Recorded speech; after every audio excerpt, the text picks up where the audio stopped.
समंजसपुर गांव का सबसे बुद्धिमान व्यक्ति था संपत। ऐसा गांव के लोगों का मानना था, क्योंकि उसके दूर के चाचा विदेश में रहते थे, जिसकी वजह से लोग हर मुश्किल में उसकी सलाह लेते थे। लेकिन हकीकत में वो जितने बड़े बड़े आइडिया लाता, उतनी ही बुरी तरह उन आइडियाज में फंसकर मुसीबत में पड़ जाता। ऐसे ही एक बार बारिश के मौसम में उसने रेडियो पर सुना, भयंकर गर्मी और लू की स्थिति को देखते हुए मौसम विभाग ने एडवाइजरी जारी किया, ज्यादा खतरा हो सकता है। तो अक्लमंदी दिखाते हुए सोचा कि क्यों ना गर्मी से पहले ही इंतजाम कर लूं। अबे अगर छतों पर मिट्टी डाल दे तो घर ठंडा हो जाएगा भाई। वाह, हम घर को शेर की गुफा की तरह बना देंगे यार। संपत ने खुद अपने घर की छत पर 10 बोरी मिट्टी डलवा दी। लेकिन अगले ही दिन तेज बारिश हो गई। मिट्टी गीली होकर घर के अंदर गिरने लगी। चारों तरफ कीचड़ ही कीचड़ नजर आने लगा। अबे यार, आइडिया अच्छा था यार, बस बारिश ने धोखा दे दिया। सर्दियों के बाद जल्दी ही गर्मियों का मौसम भी आ गया। गर्मी के कारण गांव में पानी का संकट था।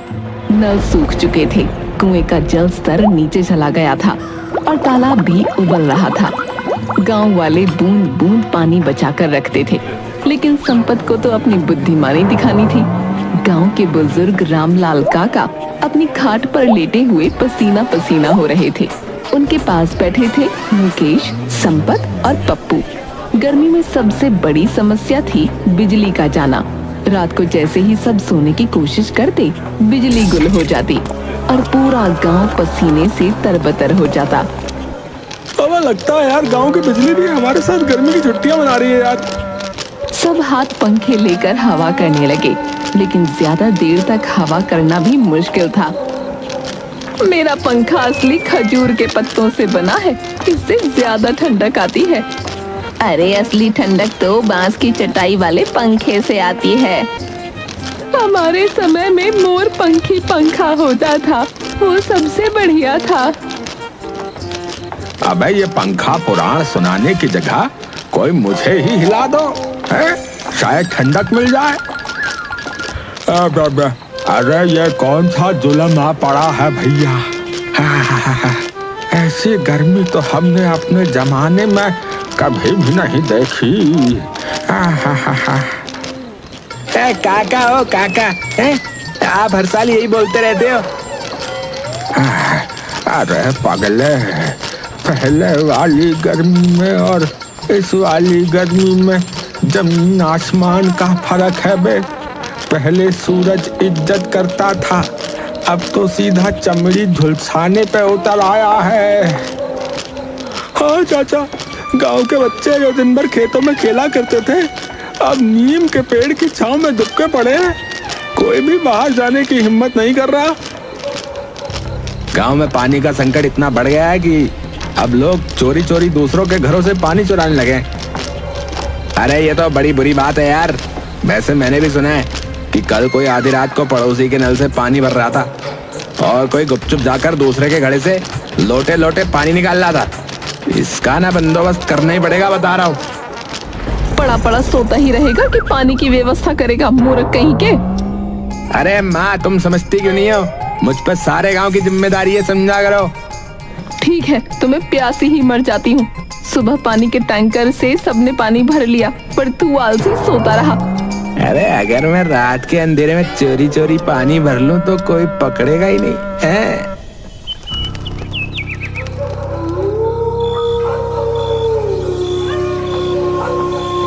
रात के समय संपत दबे पांव मोहन काका के घर पहुंचा, जहां एक बड़ा सा मटका रखा था। उसने धीरे से लोटा डाला ही था कि अचानक संपत का पैर फिसला और वो मटके के साथ खुद भी फिसलकर कीचड़ में गिर पड़ा। अरे कौन है रे? गांव वाले लालटेन लेकर बाहर आ गए। जैसे ही उन्होंने कीचड़ से सने संपत को देखा, उसे चोर समझकर ढूंढने लगे।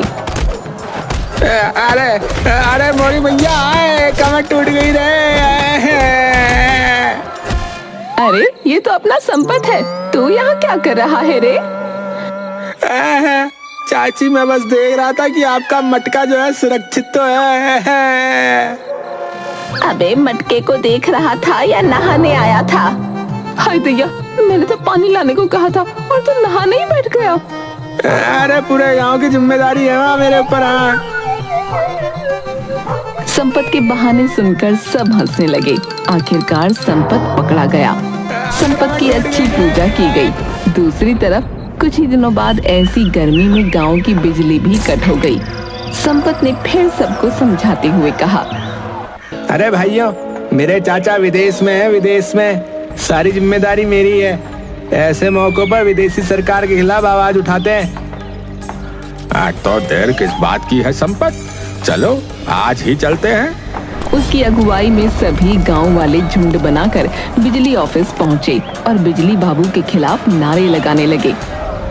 ए बिजली विभाग मुर्दाबाद मुर्दाबाद, ए बिजली विभाग मुर्दाबाद मुर्दाबाद। लेकिन संपत को जब महसूस हुआ कि नारों से कुछ नहीं होगा, तो निर्णय लिया कि बिजली दफ्तर के बाहर धरना दिया जाएगा। अगले दिन सुबह सुबह गांव की महिलाएं, बच्चे और बुजुर्ग बिजली दफ्तर के बाहर जमा हो गए। ये नारे लगाने लगे, ए बिजली विभाग मुर्दाबाद मुर्दाबाद, ए बिजली विभाग मुर्दाबाद मुर्दाबाद, ए बिजली विभाग मुर्दाबाद मुर्दाबाद। जब तक बिजली आएगी नहीं, धरना यहीं पर जारी रहेगा। बिजली चाहिए, तुरंत चाहिए। धरने पर बैठे लोगों के हाथ में अपने अपने पुराने पंखे थे, जिन्हें वो लगातार घुमा रहे थे, मगर फिर भी पसीना रुकने का नाम नहीं ले रहा था। ऐसी गर्मी तो मैंने अपने पूरे जीवन में नहीं देखी भैया। ये क्या हो रहा है भगवान? अबे भगवान को मत कोस, ये वही गर्मी है जो हर साल आती है, बस इस बार थोड़ी ज्यादा तीखी लग रही है। इस बार सूरज को लगता है किसी ने लाल मिर्च खिला दी है। सभी ठहाका मारकर हंस पड़े। गर्मी से बचने के लिए सबने फैसला किया कि कहीं ठंडी जगह ढूंढी जाए। गांव के पुराने पीपल के पेड़ के नीचे जाने की योजना बनी। सब पीपल के पेड़ के नीचे पहुंचे और जैसे ही बैठे, तभी ऊपर से एक कौवा उड़कर मुखिया बुंदेल सिंह के सिर पर बीट कर गया। अरे ये क्या बदतमीजी है? कौवा भी जानता है कि गर्मी में दिमाग गर्म रहता है, फिर भी शरारत कर रहा है। मुखिया जी, ये तो शुभ संकेत है। कहते हैं जिस पर कौवा बीट कर दे, उसकी किस्मत चमक जाती है। लो, कर दी तुम पर बीट। इसका मतलब अब मुखिया बुंदेल सिंह की किस्मत खुलेगी। बिजली आएगी, भाग्य खुलेगा है भाई। सब ठहाका लगाकर हंसने लगे। लेकिन कुछ ही देर में भीषण गर्मी से धरने पर बैठे सबको ठंडे पानी की तलब लगी। गांव का कुआं सूख चुका था और तालाब में केवल कीचड़ बचा था। हैंडपंप से भी गर्म पानी निकल रहा था। अरे ये पानी है या चाय का उबलता हुआ भगोना? धरने पर बैठे आधे से ज्यादा लोग ही बेहोश होने लगे। तब संपत ने आकर घोषणा कर दी, भैया ऐसा है, गर्मी के कारण धरना जो है ना स्थगित किया जाता है, लेकिन संघर्ष जारी रहेगा, बता रहे। गांव वाले ये सुनकर संपत को कोसते हुए अपने अपने घर लौट गए। बिजली नहीं आई, लोगों को लू लग गई अलग। जब गर्मी से बेहाल गांव वालों को किसी तरह भी ठंडक नसीब नहीं हुई, तब संपत, गोलू, पप्पू और बबलू ने एक अनोखी योजना बताई।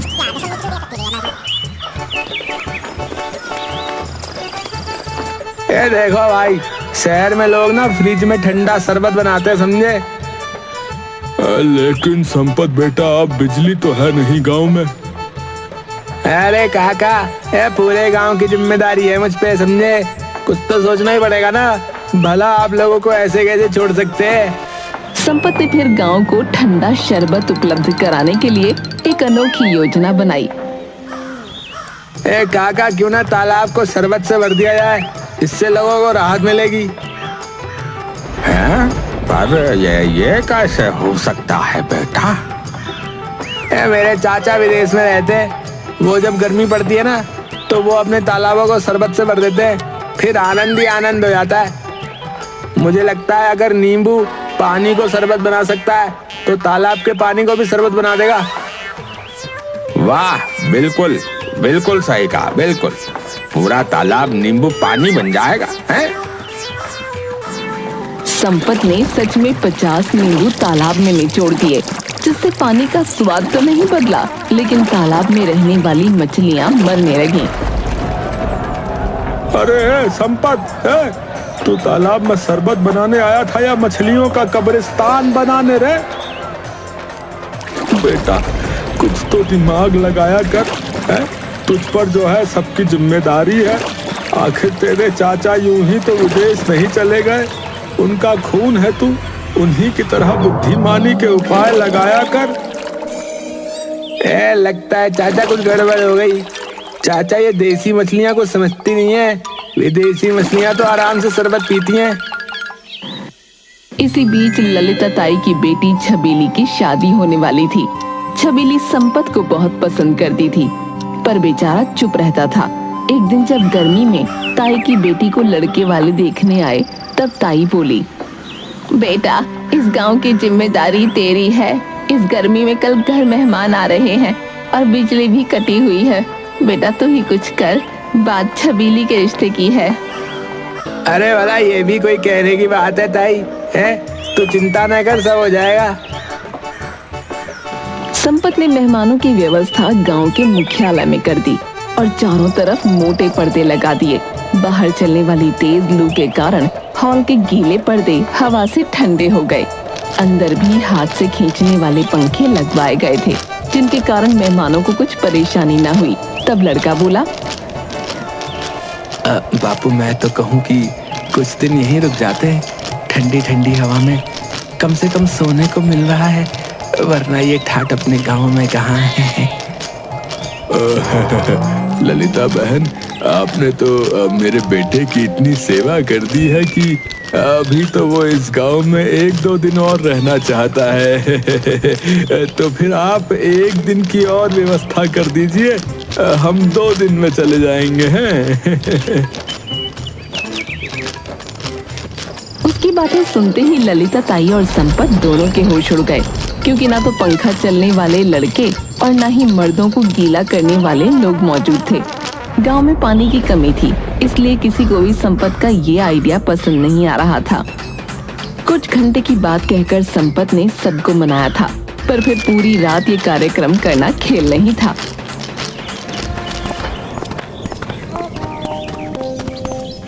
अरे बेटा संपत, अब क्या होगा? कहीं बेटे की शादी टूट तो नहीं जाएगी? कुछ करना होगा। अरे ललिता बहन, ये भी तो सोचो, एक तो गांव वालों ने बेटे की शादी के नाम पर अपने घर से थोड़ा थोड़ा पानी दिया था ताकि कुछ घंटे गुजर जाएं। अब पूरी रात के लिए भला वो पानी कहाँ से देंगे? हे राम, फिर तो ये रिश्ता टूटा ही समझो। अरे ललिता, बगल में लड़का और शहर में ढिंडोरा वाली बात क्यों करती हो? अरे अपने संपत में क्या कमी है? छबीली की शादी संपत से क्यों नहीं कर देती? अरे रामू जी, मैं तो ये सोच रही थी कि ये बहुत बढ़िया रहेगा। अब तो संपत ही मेरी नैया पार लगाएगा। तब तक लड़के वाले जाकर ललिता ताई से कहते हैं, अरे बहन जी, ये कमरा आज कैसा बन गया? कुछ देर पहले तो यहाँ जन्नत थी, अब ये तंदूर नजर आ रहा है। अरे समझी जी, अब आपकी इज्जत इसी में है कि आप अपनी इज्जत बचाकर चले जाएं। हमने अपनी बेटी के लिए दूसरा लड़का ढूंढ लिया है। हमें आपके घर अपनी बेटी नहीं भेजनी। अब तो यहाँ से आप 9-2-11 ही हो जाइए। लड़के को रामू काका की बात सुनकर बड़ा गुस्सा आया, वहाँ से चला गया। ललिता ताई भागते हुए संपत के पास पहुंची और बोली, बेटा संपत, अब तो हमारी इज्जत तुम ही बचा सकते हो। मैंने फैसला कर लिया है, मेरी बेटी छबीली की शादी उस मुहूर्त पर तुमसे ही होगी। तुम्हें ऐसे कोई एतराज तो नहीं ना? संपत को तो मानो मुंह मांगी मुराद मिल गई। उसके दिल में लड्डू फूटने लगे। वो तो पहले से ही छबीली को पसंद करता था। वो बोला, अरे मुझे भला क्या एतराज होगा है? और संपत ने शादी के लिए हाँ कर दी।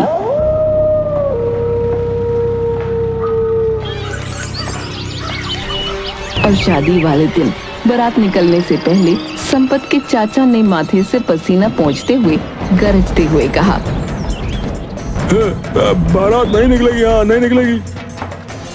रेडियो में आज दोपहर में 45 डिग्री तापमान का ऐलान हुआ है। ऐसे में निकले तो बारात में हम लोग नहीं बल्कि भुने मुर्गे पहुंचेंगे, बता रहे हैं। हाँ पूरे गांव में हड़कंप मच गया। दूल्हा संपत चौंक गया। अरे ये क्या कह रहे हो चाचा, बारात काहे को नहीं निकलेगी? बेटा, हम बारात निकालेंगे तो वापस घर आने के लायक नहीं रहेंगे। इतने गर्म तंदूर में आदमी पक जाता है। बारात तो बारबेक्यू बन जाएगी बेटा। अरे बेटा देख जरा, अभी से इतना पसीना बह रहा है, पहुंचते पहुंचते तो तेरा सेहरा भीग कर लटक जाएगा। गर्मी से राहत पाने के लिए संपत के दोस्त बबलू ने एक अनोखा उपाय सोचा। उसने एक बड़ा मिट्टी का घड़ा लिया, उसमें बर्फ डालकर एक पुराने पंखे के सामने रख दिया। हेलो चाचा, आप ठंडे हो जाओ। अब ये बना हमारा देसी कूलर, अब बारात ले चलो ना। कुछ देर राहत मिली पर नतीजा वही टाए टाए फिर। हलवाई अलग परेशान हो रहे थे। गर्मी की वजह से रसगुल्ले रस में बदल रहे थे और गुलाब जामुन सूख कर काले पड़ रहे थे। मैं तो जाऊंगा, छबीली मेरा इंतजार करती होगी। बापू बारात कैसे नहीं निकलेगी बता रहा हूँ। अरे घन चक्कर ज्यादा आशिक मत बन। हाँ, छबीली अब तक धूप में कबीली बन चुकी होगी। मैं आया बड़ा कहीं का। मुझे ही कुछ करना पड़ेगा। हाँ, तू ही बोलता है ना कि सारे गांव की जिम्मेदारी तेरी रहती है, तो इस शादी की भी जिम्मेदारी तेरी ही हुई, समझा? अब बता क्या करें?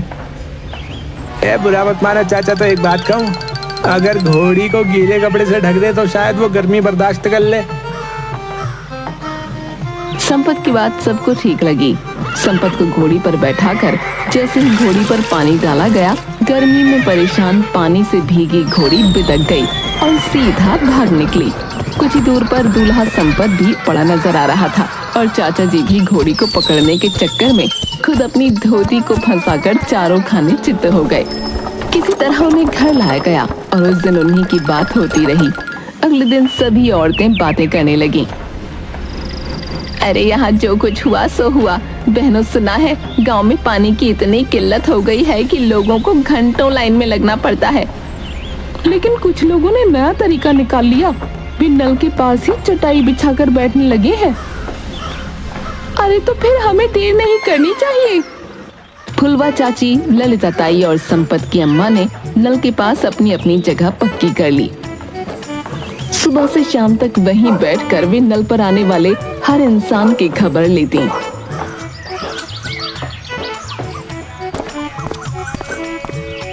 अरे ललिता, कल तूने 2 बाल्टी पानी भरा था, आज फिर आ गई। अरे चाची क्या करूं, पसीने से ज्यादा ही नहा रही हूँ। गोलू और पप्पू ने सोचा कि वे भी अपनी बारी जल्दी लेंगे। उन्होंने वहां आकर अपना तौलिया डाल दिया ताकि लगे कि उनकी जगह पक्की है। लेकिन जब वो 2 घंटे बाद लौटे तो उनका तौलिया गायब था और उसकी जगह रामलाल काका की लुंगी टंगी थी। अरे ये हमारी जगह थी। अबे, पानी की लाइन में पहले आओ और पहले पाँव चलता है, समझे? इसी तरह गर्मी के कहर को सहते हुए गांव वालों ने अचानक एक दिन देखा कि आसमान काले काले बादलों से भर गया है। जोरदार बरसात होने वाली है, जिसके साथ ही सभी गांव वाले अपने हर दुख सुख को भूलकर नहाने लगे। बरसात का मौसम शुरू हो गया था।